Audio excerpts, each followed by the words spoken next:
नमस्कार साथियों, मैं आनंद प्रकाश पांडे एन मिश्रा क्लासेस में आप सभी का स्वागत करता हूं। जैसा कि हम लोग अध्ययन कर रहे हैं बीएड फर्स्ट सेमेस्टर का प्रथम प्रश्न पत्र, जो कि हमारा है शिक्षा के दार्शनिक एवं समाजशास्त्री आधारगत परिप्रेक्ष्य। इसमें हम लोग 2 यूनिट तक अध्ययन कर चुके हैं।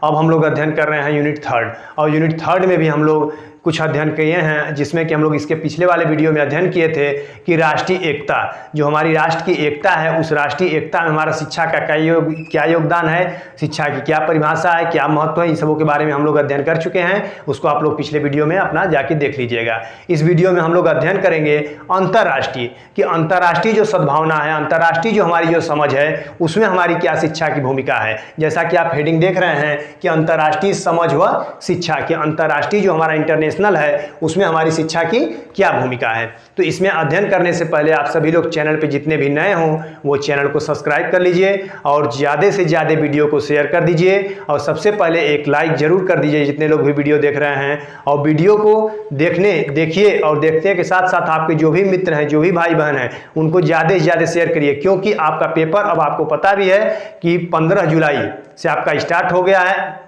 तो आप लोग सबसे पहला ही प्रथम प्रश्न पत्र ही है शिक्षा के दार्शनिक एवं समाजशास्त्री आधारगत परिप्रेक्ष्य। तो आपका धीरे धीरे अब कुछ ही वीडियो बचे हुए हैं, कुछ ही टॉपिक बचे हुए हैं, पूरा लगभग आपका सिलेबस करा दिया गया है। तो आप लोग पीछे से देखते हुए, उसको कवर करते हुए, नोट्स बनाते हुए आप लोग अपने आप को तैयार कर लीजिए। तो देखिए क्या है अंतर्राष्ट्रीय समझ व शिक्षा की, जो हमारी जो अंतर्राष्ट्रीय है उसमें शिक्षा की क्या भूमिका है। तो देखिए, अगर हम कहें कि जब व्यक्ति अपने राष्ट्र तक ही सीमित न रहकर, जैसे कहा जाए कि जो व्यक्ति हम हैं, जो हमारा जो राष्ट्र है, उसमें राष्ट्र तक ही हम सीमित न रह करके, जो राष्ट्र का हमारा जो राष्ट्र है भारतीय राष्ट्र, उसके जो व्यक्ति हैं, या किसी भी अंतर्राष्ट्रीय की जब बात हो रही है तो अंतर्राष्ट्र के जो भी व्यक्ति होंगे वो व्यक्ति अपने राष्ट्र तक सीमित न रह करके वो समस्त विश्व को अपना निवास स्थान बना लेते हैं। कहने का मतलब समझिए कि अगर जो भी व्यक्ति कोई भी व्यक्ति होगा तो अपने अपने राष्ट्र का अलग अलग व्यक्ति होंगे, तो वो व्यक्ति अपने अंतर्राष्ट्र का ही न रह करके अब वो अपने विश्व को अपना समझ बना ले, अपने जो राष्ट्र मतलब राष्ट्र तक ही सीमित न रहे वो व्यक्ति कहां तक चले जाएं, वो विश्व को अपना निवास स्थान बना ले, अपना विश्व जो हमारा है उसको वो समझने लगे कि नहीं, ये हमारा निवास स्थान है, यही हमारा विश्व, ही सब कुछ है। वो विश्व तक, अब राष्ट्र तक नहीं, राष्ट्र तक तो अपने आप को समझते थे कि नहीं, राष्ट्र हमारा सब कुछ है, लेकिन अब वो क्या समझने लगे कि अब विश्व हमारा सब कुछ है। जब ऐसी जब समझ वो रखने लगे, ऐसे अपने विकास जब करने लगे, तो उसको हम क्या कह रहे हैं कि क्या है, अंतर्राष्ट्रीय समझ, कि वो अंतर्राष्ट्रीय समझ में अपनी विकास रख रहे हैं। आगे देखिए क्या है कि जब अंतर्राष्ट्रीय से प्रेम करने लगे, इससे वो अंतर्राष्ट्र से जब वो प्रेम करने लगे, इस मानवता को सर्वश्रेष्ठ गुण मानने लगे कि सर्वश्रेष्ठ यही अंतर्राष्ट्रीय जो है, वही हमारा सब कुछ है, वही हमारा सर्वश्रेष्ठ है। उसमें क्रिया स्थल बनाने लगे, क्रिया स्थल का बनाने का प्रयास करने लगे, मतलब एक साथ सब लोग मिलजुल करके कहीं रहने लगे, कहीं रहने का प्रयास करने लगे। तब उसकी भावनाएं राष्ट्रीयता की परिधि में न रह करके, जो हमारा राष्ट्र का जो परिधि है उसमें एक घिराव है, उसमें न रह करके अंतर्राष्ट्रीय की गोद में विचरण करने लगते हैं।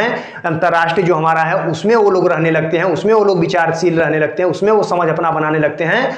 तो वह विराट, विशाल व व्यापक बन जाता है। कहने का मतलब क्या है कि जब हम अंतर्राष्ट्र के प्रति जब सोचने लगते हैं तो हमारा जो समझ है वो एक विराट स्थान ले लेता है, वह विशाल स्थान ले लेता है, वह व्यापक बन जाता है। तो अंतर्राष्ट्रीय संभावना जो है, अंतर्राष्ट्रीय की जो हमारी जो समझ जो है, वो विश्व मैत्री और विश्व बंधुत्व की महान भावनाओं पर आधारित है।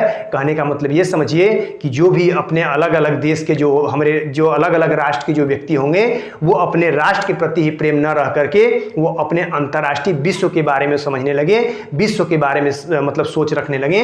तो ऐसी को हम क्या कहते हैं, अंतर्राष्ट्रीय समझ। और इसी अंतर्राष्ट्रीय समझ के बारे में जो कुछ भी हम पढ़ेंगे वही हमारी अंतर्राष्ट्रीय शिक्षा बन जाएगी। देखिए स्मिथ के अनुसार, स्मिथ ने बताए भी हैं, कहे भी हैं कि अंतर्राष्ट्रीय जो समझ हमारी है वो क्या है। एक शब्दों में स्मिथ के अनुसार देखिए क्या है कि अंतर्राष्ट्रीयता एक भावना है। जो हमारी अंतर्राष्ट्रीयता है, जो हमारी जो अंतर्राष्ट्रीय जो समझ है वो क्या है, एक भावना है, एक भावना का विकास करती है, और जो व्यक्ति को यह बताती है कि वह अपने राज्य का ही सदस्य नहीं, अपना वो राष्ट्र का ही सदस्य नहीं, अपने वह राज्य का ही मतलब सदस्य नहीं, बल्कि वह विश्व का नागरिक भी बन जाता है। या विश्व का नागरिक के बारे में वो सोचने लगता है, वो विश्व का नागरिक बनने का प्रयास करता है। कहने का मतलब आप जैसे भी घुमा फिरा के उसको समझ लीजिए कि अंतर्राष्ट्रीय जो एक भावना है, अंतर्राष्ट्रीय एक भावना है जो व्यक्ति को यह बताती है कि वह अपने राष्ट्र का ही सदस्य नहीं, जो व्यक्ति होगा वो अपने राष्ट्र के बारे में ही समझ नहीं रखेगा, वो अपने राष्ट्र का ही सदस्य नहीं होगा, बल्कि वह यह विश्व का नागरिक भी है, अंतर्राष्ट्रीय का भी वह एक नागरिक भी है। तो ये किसके अनुसार था? स्मिथ के अनुसार था। इसका कहने का मतलब समझिए, अभी हम आपको कुछ अर्थ के माध्यम से समझाए थे, इसमें और समझने का प्रयास करिए कि इसका अर्थ भी है कि राष्ट्र के ऊपर एक विश्व राष्ट्र, हमारा जो राष्ट्र है, हमारा मान लीजिए जैसे हमारा भारत देश है, तो इस भारत देश के भी ऊपर क्या है? एक राष्ट्र के भी ऊपर क्या है? अंतर्राष्ट्र है। कहने का मतलब क्या है कि एक राष्ट्रों के भी ऊपर क्या है? विश्व राष्ट्र है, और इसी विश्व राष्ट्र को हम क्या कहते हैं? अंतर्राष्ट्रीय कहते हैं। आगे क्या है कि और सभी व्यक्ति अपने राष्ट्रों के साथ साथ अपना जो भी, मतलब ऐसा नहीं कि मतलब हमारा भारत ही है, अलग अलग जो देश हैं, अलग अलग जो राष्ट्र है, उनके भी व्यक्ति, उनके भी बारे में कह रहा हूं कि वो लोग कि वहां के भी जो व्यक्ति होंगे उनकी भी समझ अपने राष्ट्र के प्रति न रह करके वो विश्व राष्ट्र के प्रति, अंतर्राष्ट्र के प्रति अगर हो जाए उनकी समझ, तो उसी को हम क्या कहते हैं? अंतर्राष्ट्रीय कहते हैं। सभी व्यक्ति अपने राष्ट्रों के साथ साथ इस विश्व राष्ट्र के भी नागरिक हैं। जो अपने राष्ट्र के तो नागरिक हैं ही, साथ साथ जो हमारा विश्व है, जो हमारा अंतर्राष्ट्र है, उसके भी वो नागरिक हैं, और यह एक राजनैतिक संप्रत्यय है। कहने का मतलब समझिए कि ये जो हमारा जो विश्व जो राष्ट्र है वह क्या है? तो राजनैतिक संप्रत्यय है, राजनीतिक विकास करता है, राजनीतिक के बारे में समझता है।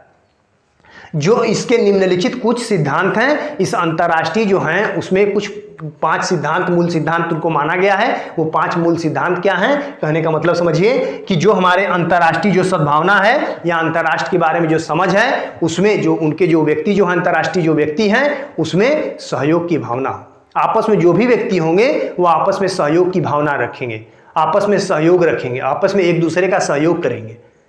तो पहला जो पॉइंट है, पहला जो सिद्धांत है वो क्या है? सहयोग की भावना या सहयोग करना या सहयोग।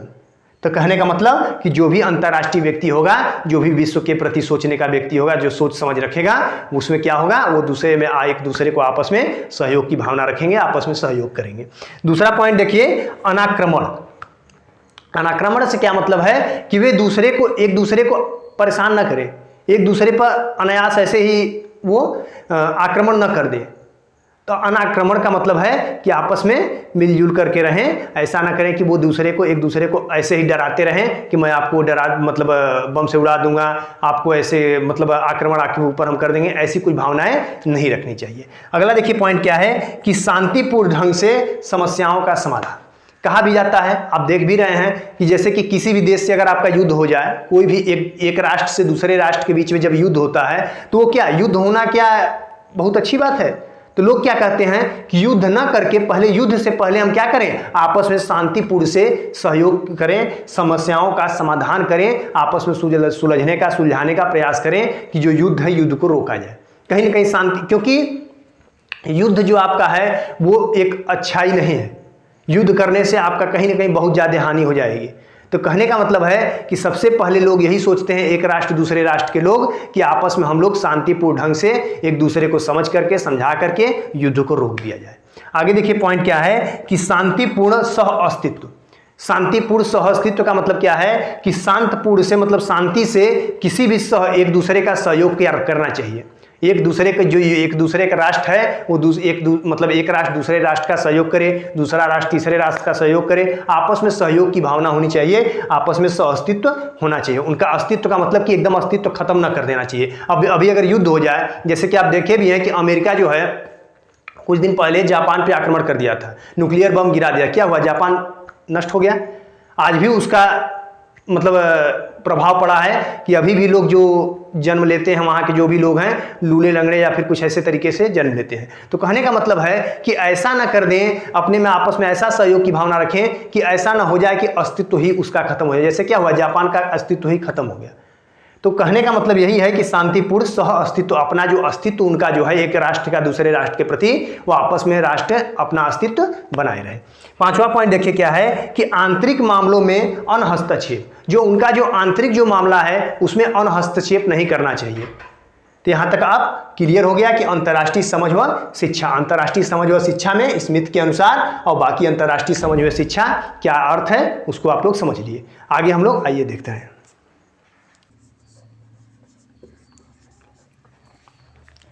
देखिए, जैसे जो अंतर्राष्ट्रीय जो समझ है और शिक्षा, उसमें अंतर्राष्ट्रीय अवबोध की आवश्यकता है। इसमें जो अंतर्राष्ट्रीय जो अवबोध हमारा है उसमें उनकी क्या क्या आवश्यकता है, उसकी क्या आवश्यकता है। तो देखिए क्या है कि स्वतंत्र, सबसे पहली अगर आवश्यकता की बात करें, कुछ पॉइंट के माध्यम से हम आपको समझाने का प्रयास कर रहे हैं। देखिए सबसे पहला क्या है कि स्वतंत्र अस्तित्व के लिए राष्ट्र की रक्षा, कि जो हमारा जो स्वतंत्र जो अस्तित्व है उसमें राष्ट्र की रक्षा हम कैसे करें। हम एकदम स्वतंत्र हैं, हमारा जो स्वतंत्र जो अस्तित्व है, तो उसमें जब हम स्वतंत्र हैं तो उसमें हम राष्ट्र की रक्षा कैसे कर सकते हैं या कैसे करें। तो देखिए क्या है कि स्वतंत्र अस्तित्व ही संयुक्त राष्ट्र संघ का सिद्धांत है। जो स्वतंत्र जो अस्तित्व हमारा है वही, उसी को हम कहते हैं कि संयुक्त राष्ट्र संघ यूएनओ का सिद्धांत है। यह तभी संभव है जब संसार के सभी व्यक्तियों में अंतर्राष्ट्रीय सद्भावना हो। जो भी संसार का व्यक्ति होगा, जो भी संसार के जो भी व्यक्ति होंगे, उन सभी व्यक्तियों में किसका भावना हो, अंतर्राष्ट्रीय सद्भावना हो। अंतर्राष्ट्र के प्रति उनकी समझ हो, अंतर्राष्ट्र के प्रति वो सोचते हों, समझते हों, तभी वो सद्भावना हो, वह संसार के सभी राष्ट्रों के प्रति सद्भाव हो। कहने का मतलब यह है कि अगर कोई भी व्यक्ति होगा, कोई भी राष्ट्र का व्यक्ति होगा, अगर वो अंतर्राष्ट्र के प्रति या विश्व के प्रति या अंतर्राष्ट्रीय सद्भावना के प्रति, संसार का कोई भी व्यक्ति अगर वो समझ रखता हो, सोचता हो उसके बारे में, अंतर्राष्ट्र के बारे में, तो उसमें वो क्या विकसित होगा, अंतर्राष्ट्रीय स्वतंत्र अस्तित्व के लिए राष्ट्र की रक्षा करना। तब वो अंतर्राष्ट्रीय, मतलब जो राष्ट्र है उसकी अंतर्राष्ट्रीय, उसकी वो रक्षा कर सकता है। अगर वो समझेगा ही नहीं कि अंतर्राष्ट्र के बारे में क्या है, उसके बारे में वो सोचेगा ही नहीं, तो वो क्या उसकी रक्षा कर पाएगा, कभी नहीं कर पाएगा। तो कहने का मतलब यही है। अगला देखिए क्या है कि अंतर्राष्ट्रीय सद्भावना के लिए, जो अंतर्राष्ट्रीय सद्भावना के लिए लक्ष्य, कि हाँ अंतर्राष्ट्रीय जो सद्भावना है उनके लिए लक्ष्य क्या होना चाहिए। तो अंतर्राष्ट्रीय जो सद्भावना उनके लिए लक्ष्य क्या होना चाहिए, तो आज से कुछ वर्ष पूर्व जो है वो वसुधैव कुटुंबकम, इस चीज़ को थोड़ा ध्यान दीजिएगा, बहुत ही अच्छी पॉइंट है ये, कि आज से कुछ वर्ष पूर्व वसुधैव कुटुंबकम का उपदेश हमारे देश में, देश भारत में दिया गया था। जो वसुधैव कुटुंबकम का है उसका उपदेश भारत में दिया गया था, और उसमें क्या कहा गया है कि भारतवर्ष में दिया गया था। इसमें संसार के प्रत्येक मनुष्य के लिए, के कल्याण के लिए या कल्याण की भावना निहित थी, कि जो भी व्यक्ति होता था वो उसमें भावनाएं अपना निहित करता था। वो सोचता था, किसके प्रति सोचता था, जो भी मनुष्य, प्रत्येक मनुष्य के कल्याण की भावना निहित थी। वसुधैव कुटुंबकम वैदिक धर्म का सिद्धांत है। ये जो वसुधैव कुटुंबकम है वो क्या है, वैदिक धर्म हमारा जो होता है उनका वो सिद्धांत है। अंतर्राष्ट्रीय वर्तमान युग की राजनीति की आवश्यकता है। जो हमारा जो अंतर्राष्ट्रीय जो है वर्तमान युग जो है, अंतर्राष्ट्रीय वर्तमान युग वो किसके लिए है, तो वो राजनीति की आवश्यकता है। अगर यहाँ राजनीति नहीं होगी तो यहाँ पे कहीं ना कहीं हम अपने आप को मतलब जो अंतर्राष्ट्रीय जो लक्ष्य है उनके बारे में नहीं सोच पाएंगे, या उनकी जो सद्भावना है उनके बारे में हम नहीं जान पाएंगे। तो कहीं ना कहीं एक राजनीति के माध्यम से ही लोग कहते हैं ना कि राजनीति कर रहे हैं, तो वो व्यक्ति जो होता है वो राजनीति तो करता ही है, लेकिन वो क्या करता है उसमें कि एक दूसरे जो देश होते हैं उनके बारे में वो अपना समझ रखता है, उनके बारे में वो सोचता है कि अगर हम उनके बारे में क्या कर सकते हैं, या उस देश के बारे में हम क्या कर सकते हैं, या वो अगला राष्ट्र जो होता है वो सोचता है कि हम इस राष्ट्र के बारे में क्या कर सकते हैं। अगला देखिए पॉइंट क्या है कि भौतिक आवश्यकताओं की पूर्ति, कि जो हमारी भौतिक आवश्यकताएं हैं, कुछ भौतिक आवश्यकताएं हैं, उनकी हम पूर्ति कैसे कर सकते हैं। अगर हम अंतर्राष्ट्रीय पूर्ति करना चाहते हैं तो उसमें कुछ भौतिक जो आवश्यकताएं हैं उनकी पूर्ति हम कैसे करेंगे, कोई भी राष्ट्र कैसे करने का प्रयास करेगा। तो हमारे देश में नई खोजें व प्रगति के फलस्वरूप हमारी भौतिक आवश्यकताओं में भी बहुत वृद्धि हुई है। जो भी हमारा देश है, जो भी हमारा राष्ट्र है, वो राष्ट्र क्या किया है, हमारा जो देश है वो नई खोजों व प्रगति के फलस्वरूप हमारी भौतिक आवश्यकताओं की भी बहुत वृद्धि हुई है। कहने का मतलब यह है कि जो कुछ भी खोजा गया है, हमारा जो राष्ट्र है वो बहुत कुछ ऐसी चीज़ें हैं जिनके बारे में वो खोज किया है, खोज विकसित किया है या खोजा है, बहुत सारी ऐसी चीज़ें हैं। इन आवश्यकताओं और उनकी हमें क्या है, जो कुछ भी खोजा है उसकी हमें आवश्यकता कहीं ना कहीं थी, इसीलिए वो खोजे गए हैं। इन आवश्यकताओं की पूर्ति के लिए सभी राष्ट्र एक दूसरे पर आश्रित हैं। जो कुछ की भी आवश्यकता, अगर जैसे मान लीजिए कि अगर हम किसी भी चीज़ की खोज करते हैं तो ऐसा नहीं है कि हमारा भारत देश है तो सिर्फ भारत को ही वो उसका लाभ होगा, ऐसा नहीं है। वो किसी अन्य राष्ट्र के भी होंगे और किसी अन्य देश के भी होंगे, तो उस खोजी हुई वस्तु से किसी अन्य देश का भी लाभ होता है। तो आप समझने का प्रयास करिए। तो ये कहीं ना कहीं हमको आवश्यकता है, और ये कब संभव है, तो एक दूसरे पर आश्रित होते हैं। जैसे मान लीजिए कि अगर भारत में किसी चीज़ की खोज हो रही है तो उस खोज से या उस वस्तु से अमेरिका के भी लाभ हो सकता है। अमेरिका में किसी चीज़ की खोज हो रही है तो वो यहाँ के भी लोगों को फायदा हो सकता है, किसी अन्य देश को भी फायदा हो सकता है। ऐसा थोड़ी है कि एक देश को बस फायदा ही हो सकता है, या एक ही देश अगर खोजा है तो वो किसी अन्य देश में वो नहीं बताएगा या फिर वो उसकी आवश्यकता नहीं हो सकती है, किसी अन्य देश को भी उसकी आवश्यकता हो सकती है। तो आगे देखिए क्या है कि यह आदान प्रदान अंतर्राष्ट्रीय अवबोध की स्थिति में ही हो सकता है। आपस में ये लोग आदान प्रदान करते रहते, किसी चीज़ की खोज किए और खोज करके वो दूसरे देश, जैसे मान लीजिए क्या है, परमाणु ही है, कुछ ऐसे मशीन गन या जो कुछ भी है उसका खोज किया गया, तो कहीं ना कहीं किसी भी चीज़ की अगर खोज किसी अन्य देश ने करता है तो वो दूसरे देश को ट्रांसफ़र कर देता है या बता देता है, या उसकी आवश्यकता उसको अगर है तो उसको वो दे देता है। तो कहीं ना कहीं उसमें क्या है, आवश्यकता है एक दूसरे पर, एक जो भी देश होते हैं, सभी जो राष्ट्र हमारा है वो एक दूसरे पर क्या है, आश्रित है।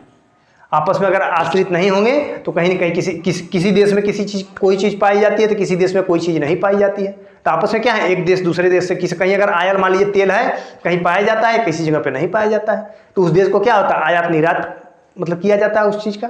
तो वही चीज़ें हैं, तो जिसको जिस देश को जिसकी आवश्यकता होती है उसको उस जगह पे भेजा जाता है, या उनकी आवश्यकता की पूर्ति होती है, या किसी चीज़ को जो देश खोजता है वो आपस में आदान प्रदान करते हैं। आगे देखिए क्या है कि मानव मूल्य व जाति, हमारा जो भी मानव मूल्य है कि एक मानव जो व्यक्ति होता है उस व्यक्ति का मूल्य क्या है। लोग कहते हैं कि किसी भी चीज़ का कीमत हम लगा देते हैं, क्या मानव का भी मूल्य, जो मानव है उसका भी मूल्य लगा सकते हैं, उसका भी कीमत लगा सकते हैं। और जो जाति हैं, तो देखिए कहने का क्या मतलब है कि मानव मूल्य व जाति में कि विश्व के विभिन्न देशों में भिन्न भिन्न प्रकार के व्यक्ति रहते हैं, अलग अलग सोच के व्यक्ति रहते हैं, अलग अलग मतलब वेशभूषा के व्यक्ति रहते हैं, उनकी अलग अलग सोचने की क्षमता हो सकती है। तो अलग अलग प्रकार के व्यक्ति रहते हैं, परंतु मानव मूल्य व जाति एक इकाई है। ये जो मानव मूल्य है वो इनकी एक क्या है, ये एक इकाई है, तथा सबकी आत्मा एक है। ऐसा नहीं है कि अलग अलग देश के व्यक्ति हैं, अलग अलग सोचने समझने वाले व्यक्ति हैं तो उनमें आत्माएं अलग हो जाती है, नहीं, आत्मा एक है। जो व्यक्ति होगा वो व्यक्ति होगा, वो अलग अलग रंग रूप में हो सकते हैं, अलग सोचने में हो सकते हैं, किसी का IQ लेवल बहुत तेज हो सकता है, किसी का बहुत कम हो सकता है, लेकिन उनकी अगर आत्मा की अगर हम बात करें तो उन सभी व्यक्तियों में, चाहे वो किसी देश का व्यक्ति हो, ऐसा नहीं कि अगर वो जापान का होगा, अगर वो चीन का होगा, अमेरिका का होगा, तो वो अलग अलग व्यक्ति का अलग अलग आत्मा होती है, अलग अलग खून अगर कहा जाए तो उनके ब्लड, किसी भी व्यक्ति को अगर ब्लड काटने पर वो रेड कलर का ही निकलता है। तो ऐसा कहने का मतलब है कि सबकी आत्मा एक है, समस्त देश के व्यक्ति आपस में प्रेम, सहानुभूति, सद्भाव की भावना रखते हैं। तो इसलिए जो कुछ भी, जिस भी देश के व्यक्ति हों और वो व्यक्ति आपस में क्या करते हैं, अंतर्राष्ट्रीय जो हमारी सद्भावना होती है, अंतर्राष्ट्रीय जो हमारी समझ होती है, उसमें आपस में एक राष्ट्र के दूसरे राष्ट्र के जो भी व्यक्ति होते हैं आपस में प्रेम की भावना रखते हैं, सद्भावना रखते हैं, आपस में सहानुभूति दिखाते हैं, आपस में एक दूसरे का सहयोग करते हैं, ऐसे करते हैं वो लोग। तो इसका आप एक बार स्क्रीनशॉट लीजिए और आगे एक चीज़ और समझिए, जैसे क्या था, ये स्वतंत्र अस्तित्व के लिए राष्ट्र की रक्षा, तो स्वतंत्र अस्तित्व जो होता है उसके लिए राष्ट्र की रक्षा हम कैसे कर सकते हैं, और आगे अंतर्राष्ट्रीय सद्भावना के लिए लक्ष्य क्या था, आगे भौतिक आवश्यकताओं की पूर्ति के लिए क्या था, मानव मूल्य व जाति के लिए क्या था। आगे अगर हम कहें जैसे कि मान लीजिए कि राष्ट्र जो है, राष्ट्रों के पिछड़ेपन का विकास, इसमें और भी पॉइंट आप जोड़ सकते हैं। हम तो बस 4 पॉइंट्स माध्यम से आपको समझाने का प्रयास कर रहे हैं, आप इसमें और भी पॉइंट जोड़ सकते हैं। जैसे मान लीजिए क्या है कि राष्ट्रों के पिछड़ेपन का विकास, कि हमारा जो भी कुछ राष्ट्र जैसे होते हैं उनमें पिछड़ापन होता है, कुछ राष्ट्र जो बहुत ज़्यादा विकास कर चुके हैं, कुछ राष्ट्र क्या हैं अभी तक विकास नहीं कर पाए हैं। तो वही अगर हेडिंग बना दीजिए कि राष्ट्रों के पिछड़ेपन का विकास, कि जो राष्ट्र अगर अभी तक पिछड़ा है या वो विकास नहीं कर पाए हैं तो उनकी क्या मतलब, वो क्यों नहीं विकास कर पाए हैं। तो ये देखिए कहने का मतलब उनका क्या है कि संसार में अनेक ऐसे राष्ट्र हैं जो वर्तमान समय में पिछड़े हुए हैं। मैं आपको पहले बताया कि ऐसे बहुत से राष्ट्र जो बहुत ज़्यादा विकासशील हो गए हैं, वो विकसित हो गए हैं, लेकिन कुछ राष्ट्र ऐसे भी हैं जो कि अभी भी क्या हैं, अभी वो नीचे हैं, अभी वो विकास नहीं कर पाए हैं। तो वो विकास नहीं कर पाए हैं तो वो विकास करेंगे कैसे। ऐसा थोड़ी कि वो विकास नहीं किए हैं तो उनको विकास को उसी तरह छोड़ दिया जाए, वो कभी विकास ही ना करें, नहीं। तो वो विकास नहीं कर पाए हैं तो उनको विकास तभी हो सकता है जबकि जो विकासशील देश है, जैसे कि जो देश विकास कर गया है, जो राष्ट्र विकास कर गया है, उनकी सहायता करनी चाहिए। आपस में प्रेम सद्भावना, यहाँ देखिए क्या है, प्रेम की भावना हो, सहानुभूति हो, आपस में एक दूसरे को आदान प्रदान करते हों। तो इसमें क्यों अपना जब सहयोग दिखाते हैं, नहीं कि हम आपसे प्रेम करते हैं, तो एक दूसरे का जो विकसित जो राष्ट्र है, वो जो विकसित जो नहीं है राष्ट्र, उसका क्या करेंगे, वो सहयोग करेंगे, उनमें सहयोग की भावना देंगे। उन जो कुछ भी इनके यहाँ से जो कुछ भी आयात निर्यात जो भी सामान होगा उनको उनके भेजने का प्रयास करेंगे, वहाँ उनको विकसित तो करेंगे। ऐसा थोड़ी कि उनको एकदम विकसित ही नहीं करेंगे, उनको छोड़ देंगे। तो यही है, अलग अलग हेडिंग बना करके आप उसमें लिख सकते हैं कि अंतर्राष्ट्रीय समझ व शिक्षा में अलग अलग हेडिंग की अंतर्राष्ट्रीय अवबोध की आवश्यकता क्या है, 4-5 पॉइंट इसमें लिखिए, अर्थ लिखिए, इनकी परिभाषा लिखिए और आगे इनका उद्देश्य हम बताने चल रहे हैं उसको आप लोग समझिए। देखिए आइए,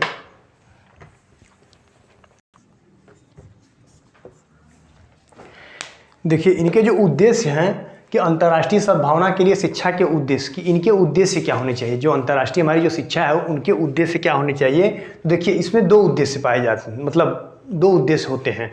दो उद्देश्य में क्या क्या है, पहला जो उद्देश्य है वो हमारा है सामान्य उद्देश्य, और दूसरा जो उद्देश्य है वो क्या है कि यूनेस्को द्वारा प्रतिपादित उद्देश्य। जो यूनेस्को जो देश है उनके द्वारा जो उद्देश्य कुछ दिए गए थे, उनके द्वारा जो प्रतिपादित उद्देश्य है वो देखिए क्या क्या है। तो पहला उद्देश्य में अगर हम देखें सामान्य उद्देश्य में, तो छात्रों को विश्व नागरिकता के लिए तैयार किया जाए, कि जो भी छात्र हों, जो भी व्यक्ति हों, पहले व्यक्ति तो बाद में मतलब वो जो अंतर्राष्ट्रीय सद्भावना बारे में सोचेंगे, तो पहले जो छात्र जो होंगे उस छात्र को पहले ही शिक्षा ऐसी देनी चाहिए कि जो छात्र को विश्व नागरिकता के लिए तैयार किया जा सके, कि वो विश्व नागरिक के बारे में वो समझें, वो विश्व नागरिक के बारे में सोचें, समझने की वो क्षमता रखें। तो कहने का मतलब कि जो छात्र जो होगा उस छात्र को ऐसी शिक्षा देनी चाहिए कि विश्व नागरिकता के लिए वो तैयार हो सके या किया जाए उस छात्र को।